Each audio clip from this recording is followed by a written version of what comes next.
एक बात नोट कर लीजिए, 15 जून से आज की बात 8:30 बजे से होगा। सरकार का एजेंडा बदल गया तो एक और बड़ा बदलाव पश्चिम बंगाल में आया। वो आया टीएमसी के अंदर। वो टीएमसी जो ममता बनर्जी के लीडरशिप में लगातार 15 साल तक पश्चिम बंगाल पर राज करती रही, वो टीएमसी अब टुकड़े टुकड़े हो रही है।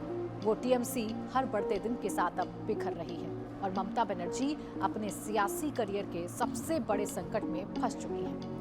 लाख कोशिशों के बावजूद भी ममता बनर्जी कुछ भी नहीं कर पा रही हैं और एक के बाद एक ममता बनर्जी के करीबी नेता उन्हें छोड़कर जा रहे हैं और ये फहरिस्त हर गुजरते दिन के साथ लंबी होती जा रही है।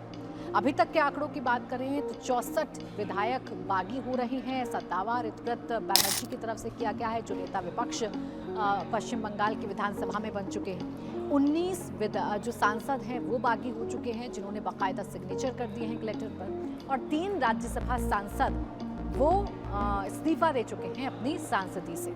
और ये जो तीनों ही नंबर हैं ये 2/3 से ज़्यादा होते हैं, क्योंकि पश्चिम बंगाल में ममता बनर्जी के पास 80 विधायक हैं और 80 में से अगर 60 विधायक टूटते हैं तो ये 2/3 बहुमत से ज़्यादा हो जाता है, इसलिए दल बदल उन पर नहीं लगता।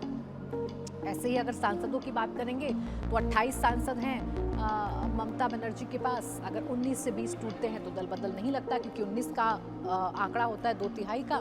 ऐसे ही राज्यसभा की अगर आप बात करेंगे तो राज्यसभा में कुल 13 सांसद हैं ममता बनर्जी के पास। 3 ने अभी तक राज्यसभा सदस्यता से इस्तीफा दे दिया है, 10 ममता बनर्जी के पास बचते हैं। तो ये तो इस वक्त पश्चिम बंगाल में हो रहा है। लेकिन क्या ममता बनर्जी को छोड़कर जाने वाले जो नेता हैं वो हैं जो दूसरे गुट के हैं, या उनके अपने सहयोगी भी उनको छोड़कर जा रहे हैं? तो इसका जवाब है हाँ।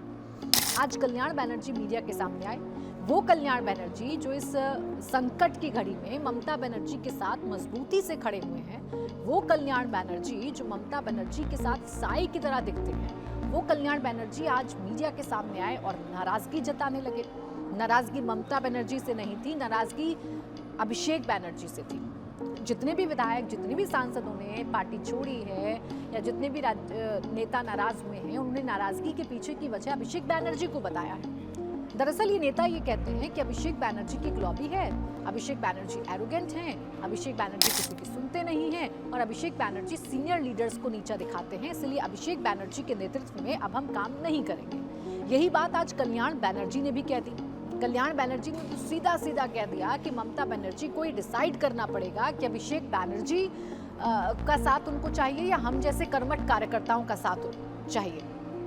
कुल मिलाकर ये कहा जा सकता है कि इस वक्त ममता बनर्जी बड़ी मुश्किल में फंसी हुई हैं। वो ममता बनर्जी जिन्होंने अपने दम पर टीएमसी बनाई, वो ममता बनर्जी जिन्होंने अपने दम पर पश्चिम बंगाल में सरकार बनाई, 15 साल तक राज भी किया, आज वो ममता बनर्जी अपने नेताओं को नहीं समेट पा रही हैं, अपने विधायकों को नहीं रोक पा रही हैं, अपने सांसदों को नहीं रोक पा रही हैं। इंडिया अलायंस की बैठक हुई जब दिल्ली में, तो ममता बनर्जी आई, अभिषेक बनर्जी आए, चेहरा बड़ा उतरा हुआ था दोनों का, क्योंकि घर में कुछ ठीक नहीं चल रहा है। संबल देने की कोशिश की अखिलेश यादव ने, सोनिया गांधी ने, राहुल गांधी ने। लेकिन फिलहाल सच ये है कि ममता बनर्जी की पार्टी बिखर गई है, ममता बनर्जी की पार्टी टूट गई है और ममता बनर्जी के पास अभी कुछ नहीं है सिवाय अभिषेक बनर्जी के।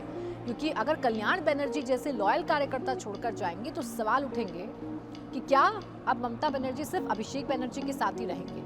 खैर, क्या क्या अटकलें हैं जो भी लगाई जा रही हैं, वो ये लगाई जा रही हैं। सबसे बड़ा और सबसे दिलचस्प दावा किया जा रहा था, ये 2 दिन से बड़ा मीडिया में तैर रहा था या अटकलों में तैर रहा था, वो ये था कि टीएमसी और कांग्रेस विलय इन दोनों पार्टियों का हो जाएगा। आप सब जानते हैं कि ममता बनर्जी पहले कांग्रेस में ही थी, कांग्रेस से निकलकर, कांग्रेस को तोड़कर उन्होंने टीएमसी बनाई थी, तृणमूल पार्टी बनाई थी, अपनी तृणमूल कांग्रेस पार्टी बनाई थी। अब वो ममता बनर्जी जब इंडिया अलायंस की बैठक में शामिल होने के लिए आई तो अटकलें लगाई गई कि ममता बनर्जी की पार्टी का विलय होने जा रहा है भाई कांग्रेस में। और इसके पीछे सिर्फ मीडिया की अटकलें नहीं थी, बाकायदा इंडिया अलायंस के एक नेता का बयान था। वो बयान था संजय राउत का। उद्धव ठाकरे गुट के नेता है संजय राउत, अपने बयानों को लेकर अक्सर चर्चाओं में रहते हैं और अक्सर उनके बयान अपनों की ही मुसीबत बढ़ाते हैं। उन्हीं संजय राउत ने कहा कि देखिए, ममता बनर्जी को अब आना पड़ रहा है इंडिया अलायंस में, वो इंडिया अलायंस को मजबूत करने की बात कर रहे हैं और सबको कांग्रेस के पास आना पड़ता है मुश्किल के वक्त में, तो कांग्रेस में विलय कर लेना चाहिए रीजनल्स पार्टी को। ये संजय राउत ने कहा। संजय राउत का ये कहना था, भूचाल सा आ गया, सियासी भूचाल आ गया।